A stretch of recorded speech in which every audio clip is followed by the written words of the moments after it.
Hi guys, this is the second video for Module 6 and it's all about determining the project budget. In this class, we are not going to be creating a budget. However, it is one of the key critical success factors for project management. Remember we have covered schedule, scope, budget, and quality are our four critical success factors when it comes to determining whether a project was successful or whether it was a failed project. So of course you can see the importance of money when we are looking at the success of a project.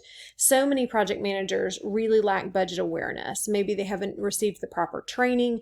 Many of your courses are obviously centered around health. However, this class we do shift a little bit into business.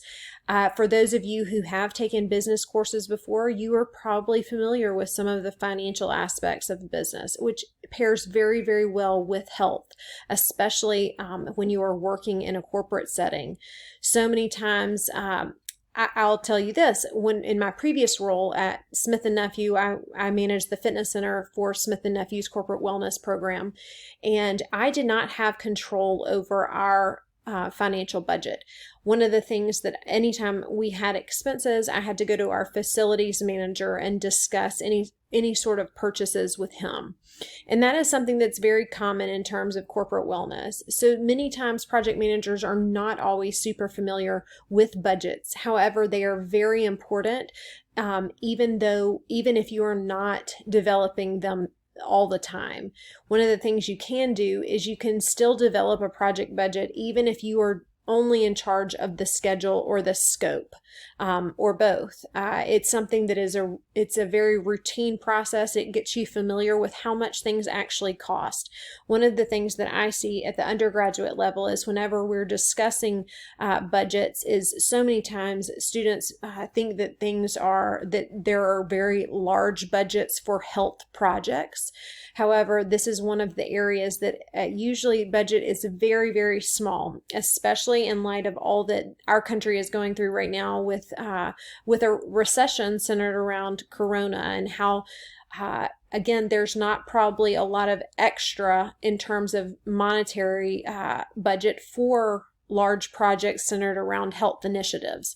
So it's very important that you are looking at the details of a budget so that you can, again, advise appropriately, so that you can create a schedule appropriately that is very cognizant of how much things cost, because you don't want to pitch something that is really a very large scope for a project when the scope should be much smaller, right? The scope and the budget should be much smaller. So you can see that it is looking at all of the costs that the project will occur over the lifespan. So thinking about your projects, we are looking at the planning, the implementation, and the post-implementation evaluation. You want to look at the budget for all three of those phases. So when I have students work on a budget, they develop how much something will cost and how much everything will cost in the planning phase, how much everything will cost in the implementation phase, and then of course, how much everything will cost in the post-implementation evaluation phase. As we've mentioned before, the schedule really drives the budget. But it can also be a really great cross-reference tool to make sure that you are staying on track in terms of the schedule and the budget, and that you are not overspending, or that you might have a little buffer and where that might be applied later. It's also a measurement of performance. Am I staying under budget? Am I being responsible and realizing the cost sources and making sure that I am monitoring this appropriately? This is all very important. It helps manage expectations. Anytime you work with anyone's money, it is a very sensitive subject. So you always want to make sure that you are being responsible, especially if it's someone else's money and in a professional setting. You want to really think about, again, the total life cycle, the time phase. This is something we've discussed earlier, accounting for all of those project costs. You want to make sure that you are including a buffer, the same that you did thinking in terms of how much an actual task would, how long a task would take.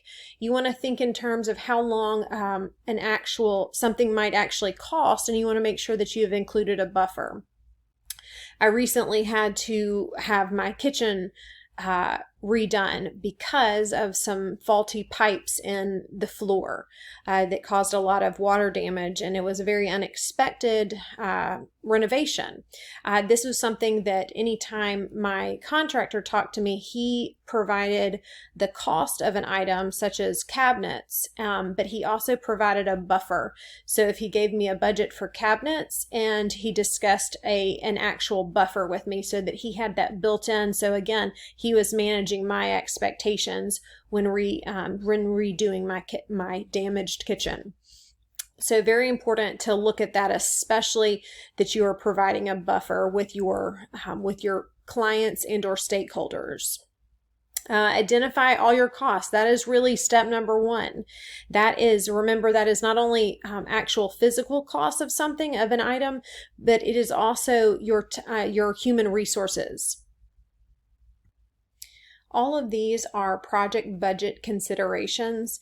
You can see many of the labor, equipment, materials, all of these things that might come to mind easily, but having training and travel and overhead built in, as well as the unknown costs. This right here is excellent in terms of creating that buffer, making sure that you always have unknown costs, that you always have some additional built in, maybe a percentage of the total budget cost here, so that you are, again, you're learning from previous projects of how much additional to budget, because there are always unknown costs within projects. There are always things that come up, or maybe mistakes that have to be handled.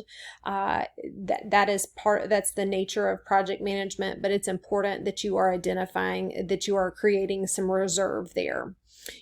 I will let you read through each of these in terms of a little bit more detailed approach, developing that initial budget, developing a spreadsheet. Very commonly, there are so many free budgets available online, as well as your own. You can create a budget within Excel that they create pretty templates, and there are lots of online resources for this. But you can see it's very important to finalize your budget. Again, making sure that you do have that transparency with your stakeholders, and that you are basing this not on a weak foundation, but on a strong foundation, because you've really invested the time that it takes to create a detailed schedule. And again, remember, it drives the actual budget, and that you are making sure that you are allocating all of your funds appropriately, and you're looking at this multiple times and not just once, and you're having multiple people look at it. All right, that is our discussion on budget. Hopefully that gave you a very brief but concise view on what it looks like to create a budget within a health setting.